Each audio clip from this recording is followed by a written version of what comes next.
Finally, we're talking about the All-Stars Money in the Bank ladder match for the WWE Championship contract. RVD versus Daniel Bryan versus CM Punk versus Christian versus Sheamus versus Randy Orton, because Kane wasn't invited. And let's kind of go, instead of throughout the match, let's kind of go person to person here. My friend Dane was like... He's like, I'm so pissed off. You guys never really mentioned Christian last week with the predictions. We just wrote Christian off immediately when it came to this match, which we can almost kind of do in this match itself. I mean, Christian really didn't do a whole ton. Has he watched Christian's career? Yeah, but Christian, somebody who he didn't play a part in this really at all. He was around. Yeah, he was around, but he didn't have any big spots. But it was Sheamus clubbing people for like 3/4 of the match. And going, fella! Yeah. Was that just me who noticed that? Or was Sheamus extremely dominant for somebody who really had no shot at winning? Yeah. Well, Sheamus is a jackass. Sheamus, like I said, he really, by default, is the number 2 babyface in the WWE right now. Mm-hmm. Which is a shame, because he's not as over as a number 2 babyface should be. He's just a bit of a pain in the air, say fella. Well, now that CM Punk is turning, that kind of pushes him down immediately to number 3. All I say is they should have just called 1-800-FELLA, and then he would have left the arena. That's so stupid. That has to get some kind of a worst award at the end of the year. I just can't figure out what fucking award it could go to. Someone needs to go to the Eliminator's bedside and call 1-800-FELLA. So what? Bro kick his like elements or something. If there's if we can create worst advertisement, it should definitely go to 1-800-FELLA.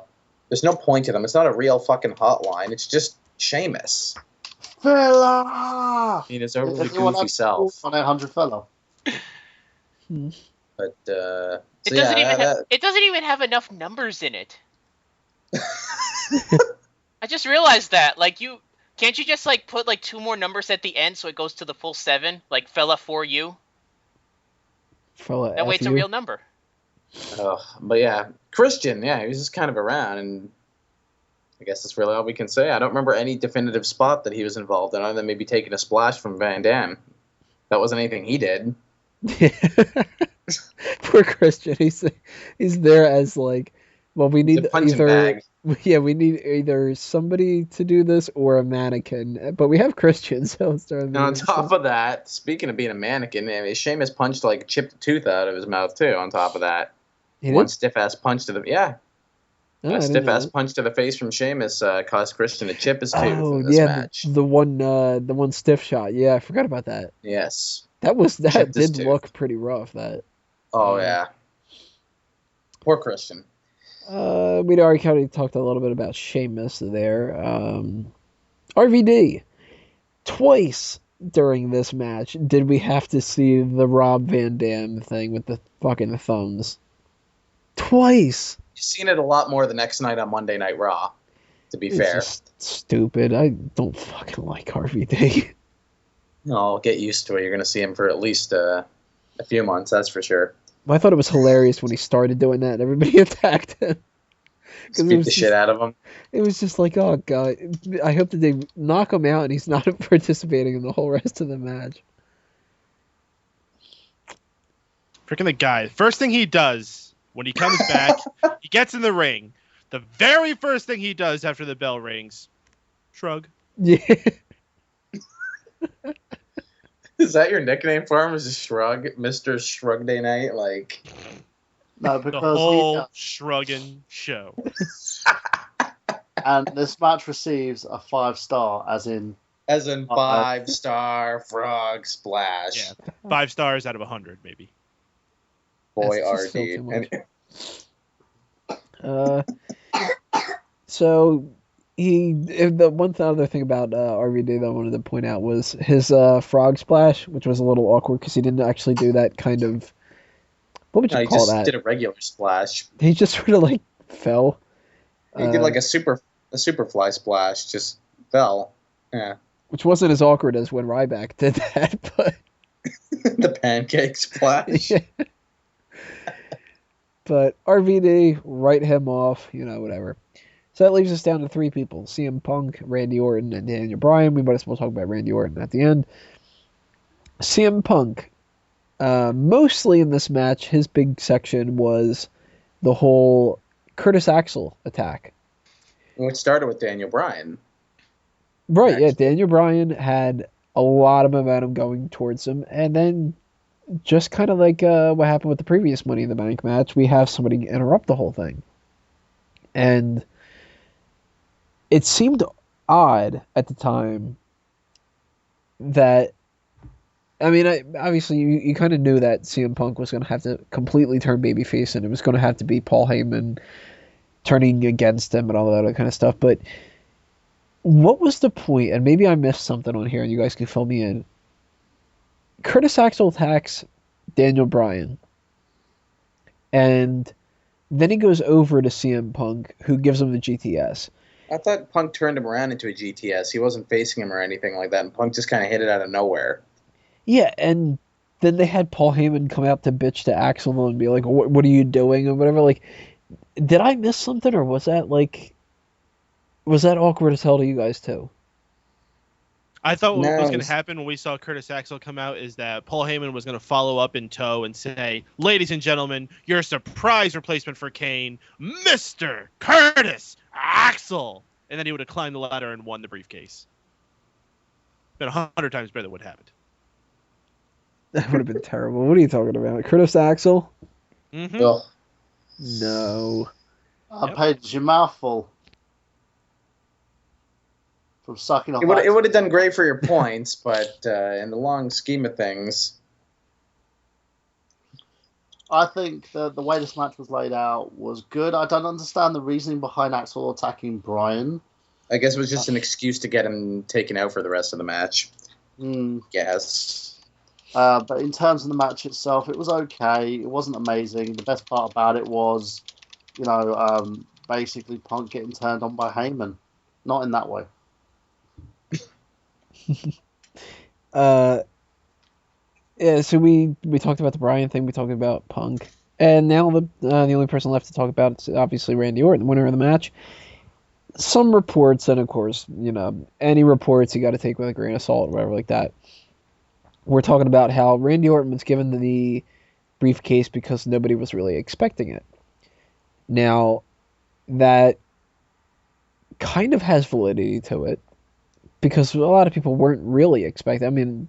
For the most part, everybody was going Daniel Bryan, CM Punk, But where do they go with this Orton thing? Do they do the heel turn? Do they do what has been rumored where, and I really hope that they don't do this, Daniel Bryan has a hard-fought victory, wins the title against John Cena at SummerSlam, and then gets cashed in on? I really hope that they don't do that. I think that's stupid. And that kind of... You did that already with the Dolph Ziggler thing, where you gave the championship to this guy and then almost immediately took it away. I actually kind of hope that they don't turn Randy Orton heel right at this point. I'd like to see him cash in and lose. I think the briefcase is... Hey, Burhan, would you say that the briefcase is just basically going to be used on him as an excuse to turn him heel? Yes, that's what I think they're going to do with him. Yeah, that's probably. I don't see any other reason for him to have it other than it to be the catalyst for them to finally have a reason to turn him heel by him being like a cheap ass with whoever he ends up cashing in on. It's the only reason I see him with it. Hinted out Raw. He came up to John Cena's face and said to him, "You ain't going to see it coming." Yeah. Still, do you guys think that that's a good idea to have him turn heel on Daniel Bryan somewhat soon? I didn't say that that's when they're going to do it, but it makes sense though.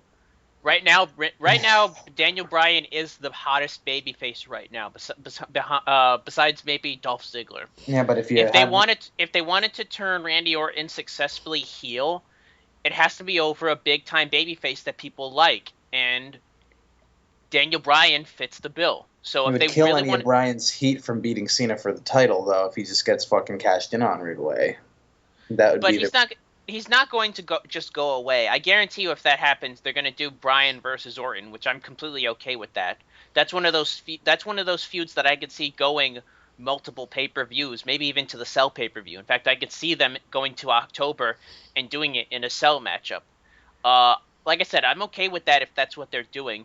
If their plan is to turn him heel and then just kind of feed him to John Cena and then just kind of write Daniel Bryan off, yeah, that sucks. But if Daniel Bryan is going to stay in the main event scene chasing after the belt, that's fine. I'm okay with that. You know, I'm all right with the babyface chasing after the heel.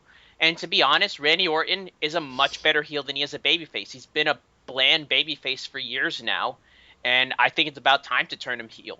I think there's nothing else you can do with Randy Orton in a face position. You have to really turn him heel if you want him to mean anything. Well, does anybody else see the previously rumored Sheamus versus Randy Orton happening at WrestleMania this year if he does turn heel? Ugh. Oh, hell no. Absolutely not. You don't think they're going to do that? No. Sheamus will be lucky to even be in a more highly featured match than his Shield match this year by the time WrestleMania comes around. Orton will most certainly probably be in something more high profile if he turns heel. Huh. See, I would think that that's how they would go, that they would do the whole Orton and Bryan feud kind of as like the first big feud for Daniel Bryan as a champion. Whether or not that means that they take the title away from him and then give it back, which I really hope that they don't do because I'm tired of that kind of hot shot shit. Or what, but I could see them leading to that. This is WWE. Always assume that they're going to do the worst idea first, and then work your way down from there. So we're gonna have Kurt Hawkins win the title from. I said worst. I didn't say retarded. There's a difference within logic, but I could see them having Daniel Bryan chase after Randy Orton, mostly because for the fact that Randy Orton is still one of the top 3 stars in that company. And if you want Daniel Bryan to be in that star area, you would have to either put him against a Randy Orton, a Sheamus, and a John Cena. They've already done Sheamus versus Bryan multiple times. They're not putting him against John Cena because they want John Cena to be the top guy. And if they do that, people are going to cheer for Bryan over Cena. So it makes sense. You turn Randy Orton heel, have Bryan chase after him. It elevates Bryan in a way. My only problem is that if they do just kind of write him off after that and he never gets a win. I think this is going to get the best out of it if Bryan eventually wins. He has to win. You can't just write him off you can't just have Orton lose in like a best of 3, Orton win a best of 3 and then have him go on to face John Cena or something. That would hurt. Anyone else have any other points they want to make? Yeah. Meh. Alrighty then, that's it for Money in the Bank review and everything that comes along that way. As I said before, I thought that overall it was a pretty good pay-per-view. I do kind of hope that SummerSlam, and I do expect, by the way, that SummerSlam will be a better pay-per-view. I think the SummerSlam actually is going to be pretty damn good. And it'll probably give us the match of the year with John Cena and Daniel Bryan. If not also Punk and Lesnar. I mean, you never know. Those are 2 huge, big-time main events to have on one pay-per-view. Yeah, and then they can throw for one show bullshit, stupid Del Rio match to go along with it. Then bore the crap out of me. Maybe they'll do Ziggler and Big E like we were talking about. Maybe they'll combine those 3 together and do some kind of a triple threat match. Maybe they'll do the Cody Rhodes and Damian Sandow match that we were talking about. And, you know, there's a lot of different ways. Bray Wyatt and Kane. Perhaps. Yeah, then they could do Shield against Mark Henry and the Usos.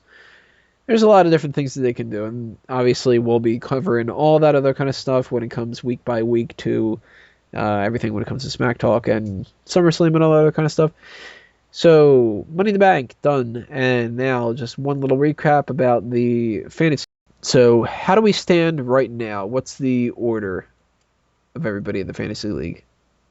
Well, things have been staying relatively the same. They've been going so far. We got Braden Mayhew sitting down in last place with negative 10 points, made almost no switch over the last few weeks. Miguel Leon, he was playing a little bit of a catch-up game, but unfortunately with a really crummy Money in the Bank has dropped down to 25 points, still in the positive though, sitting all the way down there in sixth place. In fifth place is Mr. Tony Mango, 95 points. I think you did break 100 at one point, but unfortunately it started breaking back down again. Yeah. Not too far ahead of you. In fourth place, we have Brandon Ligon with 110 points, doing pretty good, especially after that Money in the Bank win. In third place is myself with 265 points. I just got a nice little bump to that tonight with Curtis Axel defending the Intercontinental title in a match on SmackDown. And Michael Burhan in second place with 275 points. And sitting all the way up at the top, nice and pretty, is Chris Jester with 440 points. So many of them are fucking mine. Oh, technically his. So here's where we sit now. After pay-per-views, we always have our waiver wire reset. So the priority to make a sub goes back to whoever has the least amount of points. So, Braden, if you would like to make a sub, you have an opportunity to at this point. No, I'm going to pass. I like my team the way it is, and nobody really to sub in or replace at this point in time. Miguel? I just got Cesaro and Swagger, so I think I'm going to see where that takes me. Tony? Big Show's still on the table, right? No, Big Show was Braden took Big Show last week. Nah, staying the same. All right, Brandon's not here. I have a sub I would like to make. Last week, I made a sub that I think I may have been a little hasty with, and that was to get Chris Jericho off my team because I felt like he was going to be making a lot of losses, which I was very correct in because he had 3 straight losses this week, and also he would be leaving soon, which he also did this week. So at least getting Jericho off my team was smart.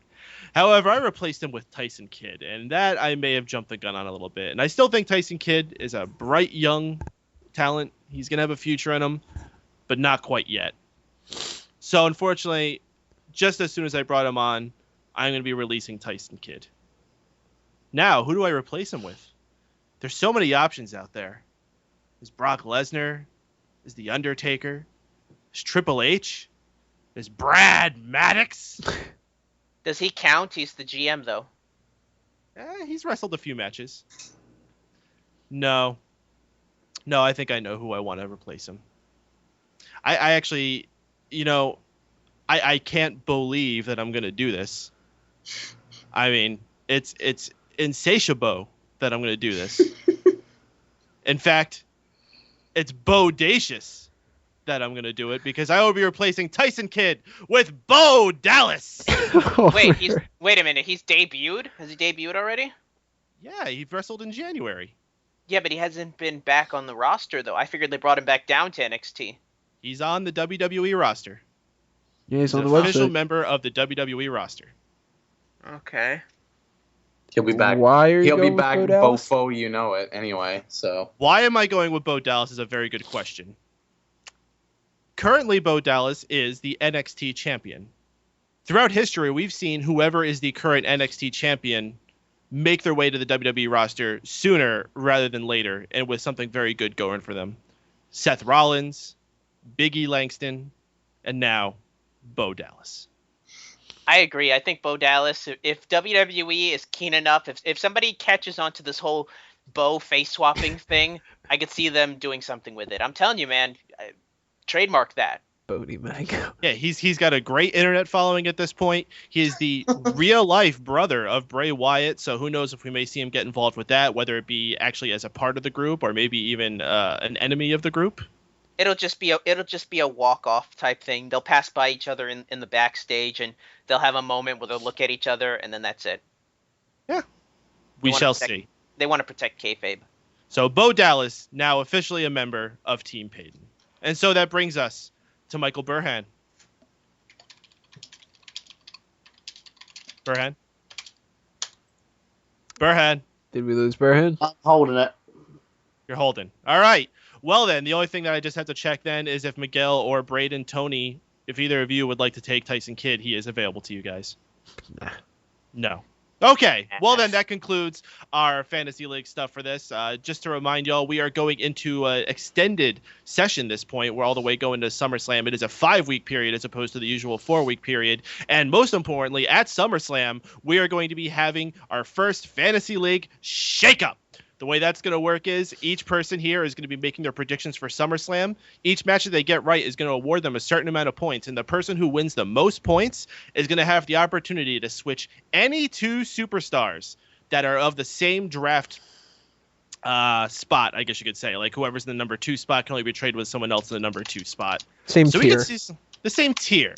So, who knows what we could see going for that. We could see John Cena for Jimmy Uso. We could see Big E Langston for Bray Wyatt. Well, they can have Big E Langston. I don't really give a shit. Or perhaps we can see Fandango for Randy Orton. Who knows? Anything can happen. One thing to watch out for, if I remember correctly, number 4 on Team Jester, CM Punk. Number 5. Number 5. Ooh, even worse. So that is. I could trade CM Punk for Bo Dallas now. Yeah. I could trade him for. Do I have Bray Wyatt or Christian? I think Christian. Yeah. So CM Punk. I believe my number 5 is the leader of 3MB, Heath Slater. Yes. No, your number 3 is Heath Slater. Your number 5 is Rob Van Dam. Oh, that's actually a relatively fair trade. So I could basically trade Ryback for Roman Reigns if I wanted to, or Seth Rollins, or Eric Rowan, or Luke Harper, or The Miz. Huh. Now, can you trade 2 people that you don't even have? You can trade people you don't have. So let's say if you're on a team that you are completely happy with who you have and you don't want to lose anybody, you can screw with other people by trading 2 people from other teams. So say I was completely happy and I just wanted to take the piss out of Jester because he's doing so well up there. I can go ahead and swap out Randy Orton for Jey Uso. Or Jimmy Uso, rather. One of the Usos. Same thing. So that will be really interesting, and everybody make sure you guys check out everything that's going along with that at keepingkayfabe.com. And any other stuff to talk about with Fantasy League? I don't think there is. Nope. The only thing I would recommend is if you want to keep up to date with what's going on with that shakeup, we're going to be doing our SummerSlam predictions on the biggest pre-party to the biggest party of the summer, the Mega Powers Radio SummerSlam pre-show, where you will hear hosts from Keeping Kayfabe and this very show, Smack Talk, joining together to give our SummerSlam predictions, and we'll also be taking your calls on the air. That's going to be the date of SummerSlam, August 18th, starting at 6:30 p.m. Eastern Standard Time on Mega Powers Radio. That's megapowersradio.com. I'm going to have to reschedule my sleep pattern then if I want to make it to that. You can just send in yours ahead of time, I'm sure. Yeah. If you can't make it to the show, you could just send the results in and we'll read them on the air for you. We'll figure that stuff out on our own. Yeah, I'm asleep in the day. I worked Sunday night, so I'll be missing the pay-per-view too.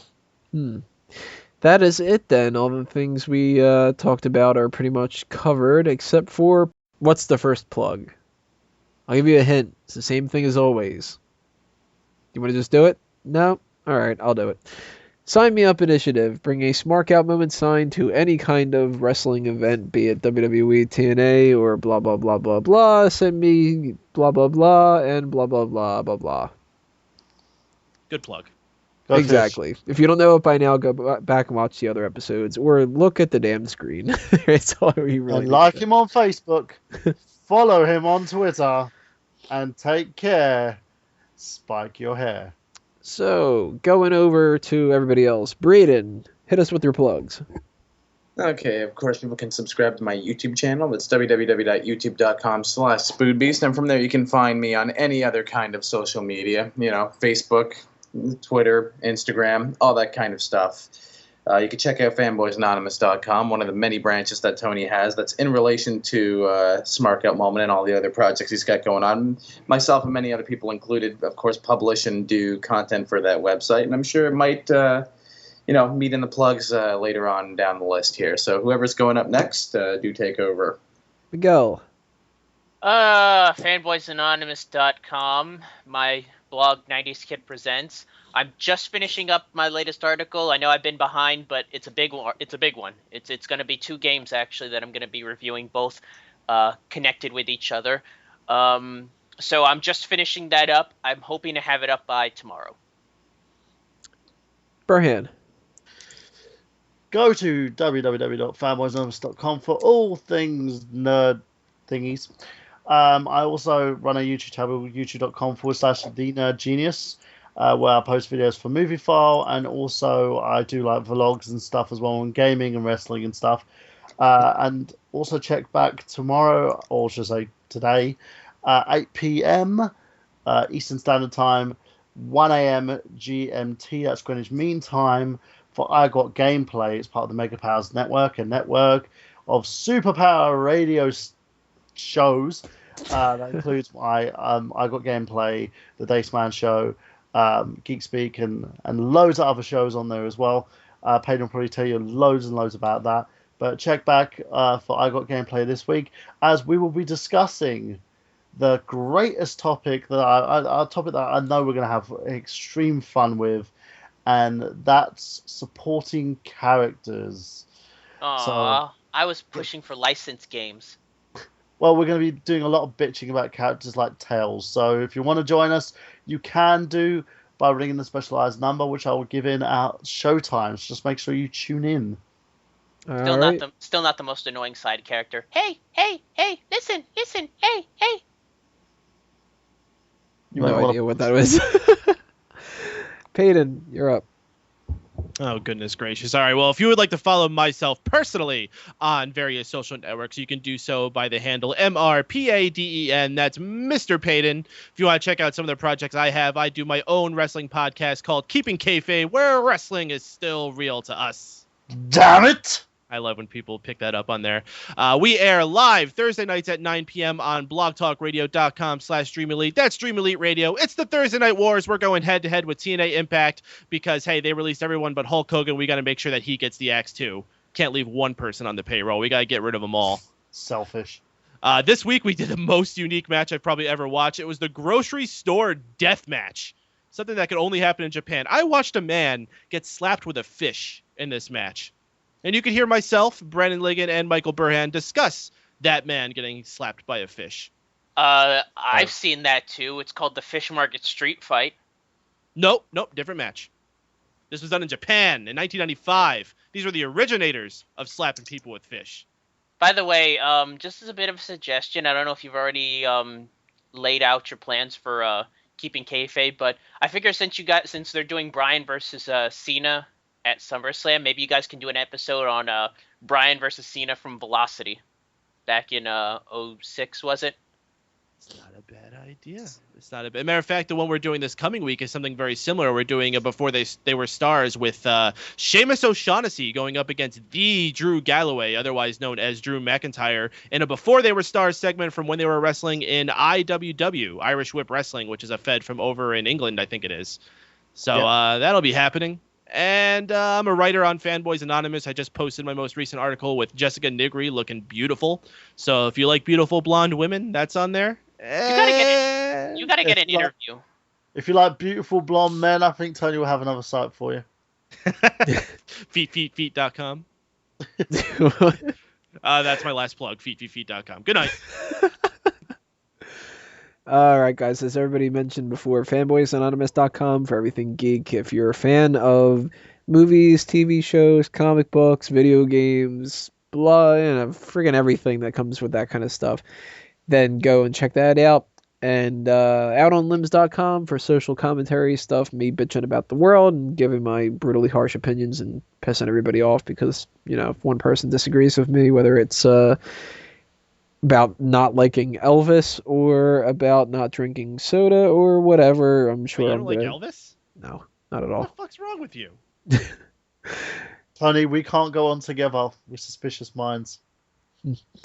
So check that out. I don't remember when I posted the latest article, but I've got another one in the woodworks coming along about... Actually, you know what? I don't think that I've got that posted quite yet. So I don't really want to spoil that. But the one that I have up right now is about whether or not smoking and secondhand smoking should be legal and illegal and, all that other kind of stuff. That is it then for episode 89 of Smack Talk. Everything we've got in the bag is all covered. I don't think there's anything that we're really leaving out. This is a pretty long show, but a good one, of course. Next week, I don't know for sure what we're going to have for the specialty post. There's a couple things that have been floating around, one of which is Superstar Scores Buff Bagwell. One is a top rope list of the 5 best Money in the Bank cash-ins. One is a finisher versus finisher of the Frog Splash, comparing RVD's to the Spirit of Eddie Guerrero's to the Eddie Guerrero and everybody else like that. Oh, what about Vicky Guerrero? Did she use the Frog Splash? She actually has. I don't remember, but I gotta look. The Cougar Splash. Oh God. If you guys have any suggestions, leave that in the comments below, and who knows, maybe we'll end up picking your suggestion and end up doing that next week.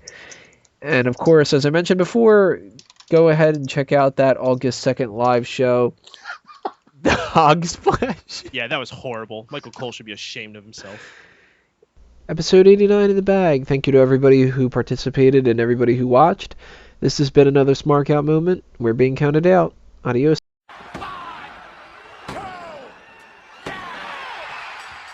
Outroluya, outroluya, outroluya, outroluya, outroluya, outro, outro, outro, outro. Forgot the rest of the theme to the song. Outroluya, outroluya, outroluya, outroluya, outroluya. Silence! That's a good way to end it.